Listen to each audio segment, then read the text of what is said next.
Hello Nidorinas and Nidorinos, I'm KingNido, and today it is a rematch from our Season A2 Champions game because it is the Cinnabar Blazes going up against the Petalburg Razors. And as these two sides have a look at their opening hand, let's have a look at this tail of the tape because they are a long way from that Season A2 Champions game, with the Cinnabar Blazes actually finding themselves on the bottom of the leaderboard. They have never missed out on a victory road, and they will need to get that fire blazing very quickly because the Petalburg Razors are trying to stop them in their tracks and keep their spot inside the top 5. But with all that said, let us know in the comments below who you think is going to win this matchup. Will it be the fire decks? Will it be the colorless decks? Let's go. 3, 2, 1, go!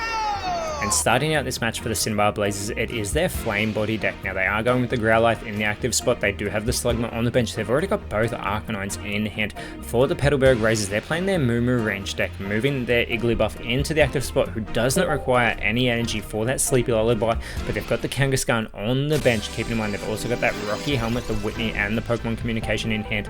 It is the Vulpix being pulled for the Cinnabar Blazes, and again, they've got that Will in their hand as well. That is crucial with those coin flips. They move Vulpix onto the bench. Now there's not much else they can do this turn, so they do send it over to the Razors, who have pulled their XP. That does bring down the retreat cost of the active Pokemon by 1. Fortunately, Igglybuff does not have a retreat cost either, and with this Sleepy Lullaby, this will put Growlithe to sleep. It also gets in that 10 damage, so the Blazers, they will need to flip ahead for it to awaken, and they do flip the tail, so they wouldn't be able to go on the offensive this turn with Growlithe. Now they can evolve it into Arcanine, and that will cure it of that sleep status condition as well. As they have just pulled the Ninetales, they get a first energy on the Growlithe here. And with that, they do end their turn, so they're not looking to evolve Growlithe at this current time. They do send it back over to the Razors. They still get that coin flip checkup, and they are successful in flipping the head, so this will awaken Growlithe. But the Razors can very easily put it back to sleep as the Stantler is pulled for the Razors, immediately moved onto the bench. It does require 2 energy for that enhanced horn, receiving that first one. And they are thinking, and they do go with another Sleepy Lullaby here, getting that 10 damage onto Growlithe once again. Now this bite only does 20 damage for Growlithe. They need to flip the heads though, and they are successful. It will not be enough to take down the Igglybuff though, as the Blazers, they do pull their Memory Light. This allows an evolved Pokemon to use the moves of its pre-evolution. And they are thinking of bringing Arcanine online, weighing up their options. They're taking their time. The Blazers don't want to rush into this. They made last season's Champions game as our reigning champions. They almost went back to back. They do not want to end this season on the bottom of the leaderboard. And they do attach that Memory Light plus an energy to Arcanine here, so it can use the moves of Growlithe to get that 20 damage onto Igglybuff. This will bring Igglybuff down to only 10 health remaining. Neither side having taken a point yet in Game 1. The Razors, they do pull their Giant Cape. They are going to attach that to Kangaskhan. This will bring Kangaskhan's health up to 110. Arcanine's Heat Tackle does 100 damage. It is a second energy onto the Stantler, and it's Kangaskhan coming into the active spot. That cross cut does 60 damage, 20 for a basic Pokemon, and additional 40 for an evolution, as is Arcanine, being brought down to only 50 health remaining. The Traveling Merchant has been pulled for the Cinnabar Blazers. They are going to play that, looking for a Pokemon tool in their top 4 cards, and there is the Rescue Scarf in there that they are able to put into their hand, but they cannot attach it to Arcanine, already having a Pokemon tool on it. But they can go with this Heat Tackle. It does do 20 damage to itself, but it does 100 damage to Kangaskhan. But with that Giant Cape, it prevents Kangaskhan from being discarded. A second Whitney has been pulled for the Razors. Still no Miltank having been pulled just yet, but they do attach a second energy to Kangaskhan here. Very interesting decision. They do have the XP. They attach the Rocky Helmet to Stantler with that enhanced horns. It does do additional damage when it has a Pokemon tool attached, and it will be the crosscut taking Arcanine off the board as the Petalburg Razors. They will take the first battle point here in Game 1. Now it is the first of 3 battle points, but all 3 games in this contest count towards the leaderboard. You do get 2 victory points for every game you win. It is the Slugma in the active spot for the Blazers. They play their Professor's Research, they get their second Slugma and their second Growlithe as well. Now, Slugma not being an evolved Pokemon cuts that crosscut down to only capable of doing 20 damage to the Slugma. Growlithe coming online, Slugma receiving the Rescue Scarf and getting its first energy, but it does require 2 for that Combustion that does do 40 damage. It comes back over to the Razors, and now they have pulled a Miltank. with that Rolling Frenzy. It starts off only doing 10 damage, but every consecutive turn it does an additional 30, and that continues to stack until this Rolling Frenzy ends. That is an extremely potential powerful move, as the X-Speed is played by the Razors for the Kangaskhan. They can retreat it now, giving up those 2 energy that are still attached to it, and regularly has a 3 energy retreat cost. It is the Stantler being moved into the active spot with this enhanced horns. It does do that additional 50 damage, so 70 damage onto the Slugma, bringing it down to 10 health.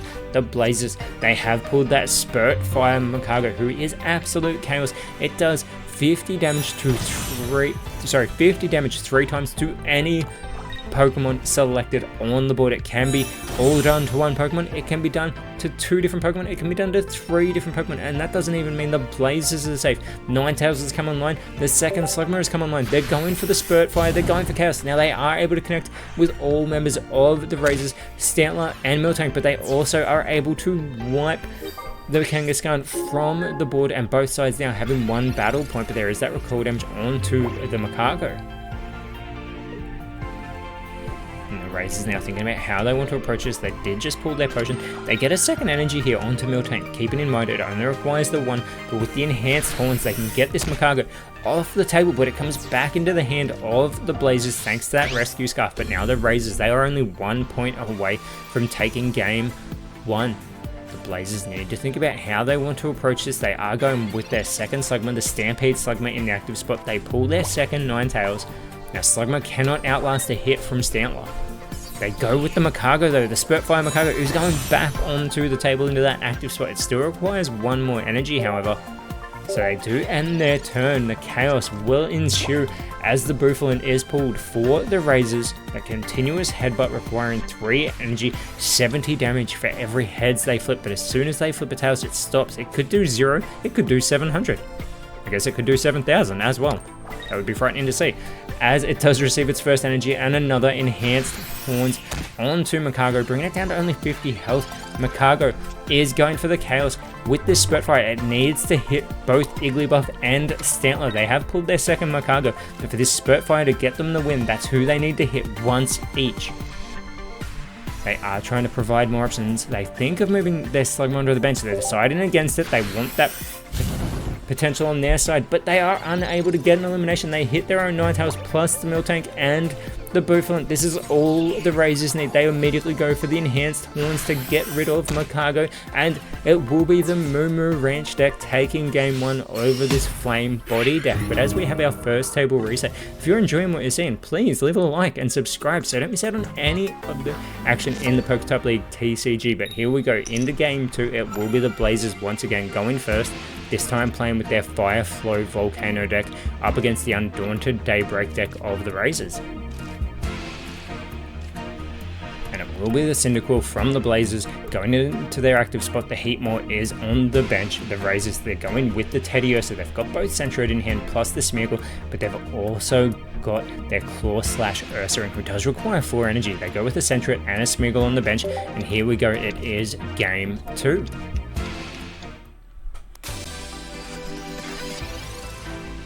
The Blazers, they pull their Professor's Research so they can get those additional 2 cards here out of their deck. Now they've already got a Darmanitan, they get the Magby, they get the second Darmanitan, they've also got a Rare Candy and the Quilava. Now Magby can generate energy for basic Pokemon, but keeping in mind it is the Cyndaquil who would require retreating for that to be in the active spot. The Silver is pulled for the Razors. They get to look at the hand of the Blazers here, that if there was a supporter card they could pick one and send it back into their deck, but they still get to see the hand that the Blazers currently have. They get a first energy onto the Teddiursa. With this Honey Snack it would restore the health of Teddiursa, but it's taken no damage as the second Heatmore is pulled for the Blazers. It will be the Quilava coming online. It only requires 1 energy for the combustion that does 30 damage, so it can halve the health of Teddiursa right here, and that is exactly what they do. But it is that Pokemon communication being pulled for the Razors. They can send either Ursaring or Sentret back into their deck, getting another Pokemon out, and they do go with the Sentret, and in return they receive the Zangoose with that counter attack ability. We've seen that come into play many a times for different Pokemon inside of PokeType League TCG, as well as Pokemon that wear those rocky helmets. They get a second energy here onto Teddiursa with another Honey Snack. This time it will restore 20 health, offsetting 2/3 of the damage it just took from the Colorless. They do get the Memory Light that allows evolved Pokemon to use moves of their pre-evolutions. We've seen this come into play before. They get a first energy onto the Heatmor, and with the combustion, another 30 damage onto the Teddiursa. They need the Typhlosion though, as there is the Rocky Helmet being pulled for the Razors. And they are going to attach that here to the Teddiursa. They are hoping that that Typhlosion has not been pulled yet for the Blazers. They are 1 energy away from being able to get this Ursaring online and go on a rampage. 20 health being restored for Teddiursa, taking it out of discard range from the Quilava, and it's the Lyra that's been pulled for the Cinnabar Blazes. The Blazers have not got the Typhlosion that they needed.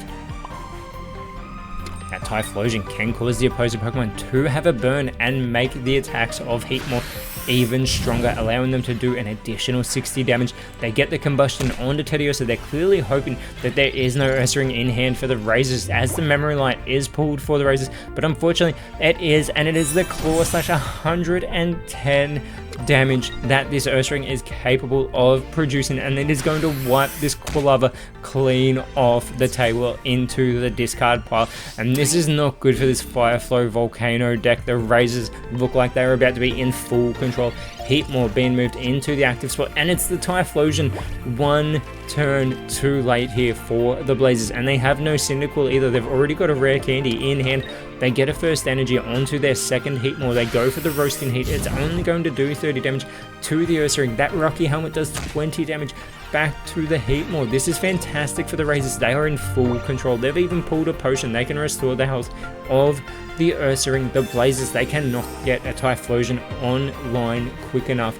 They get a first energy onto the Zangoose, and another Claw Slash, and another battle point for this Undaunted Daybreak deck, running straight through this deck of the Blazers, and they are 1 point away from taking game 2 and this series before they're trying to attempt a clean sweep. The Elemental Switch is not what the Blazers need.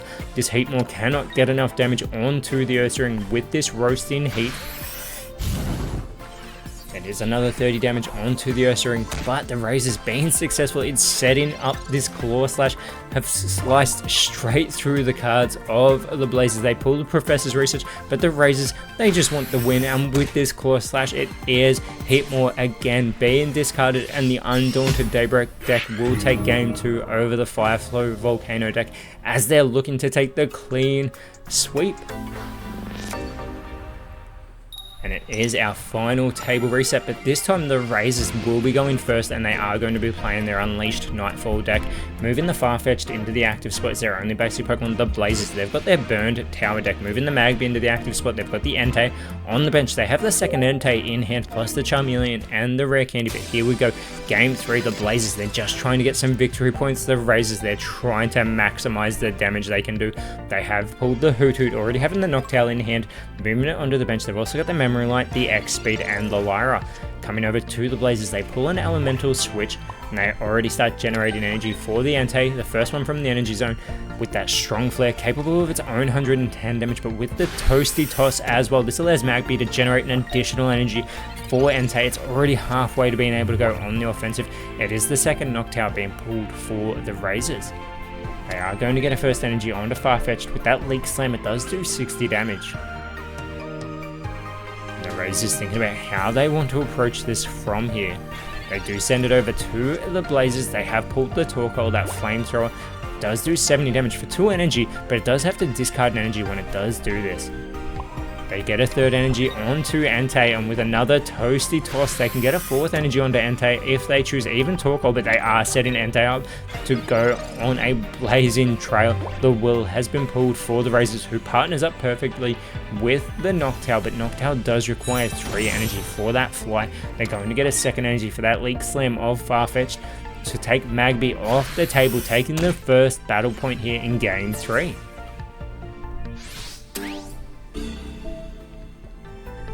And the Blazers understandably are going to move that Strong Flare Entei into the active spot. They have just pulled the Silver as well. This can allow them to choose a support card in the hand of the Razors to go back into their deck. There's the Lyra, but they are going with that Will. They do not want to see a fly from a Noctowl here.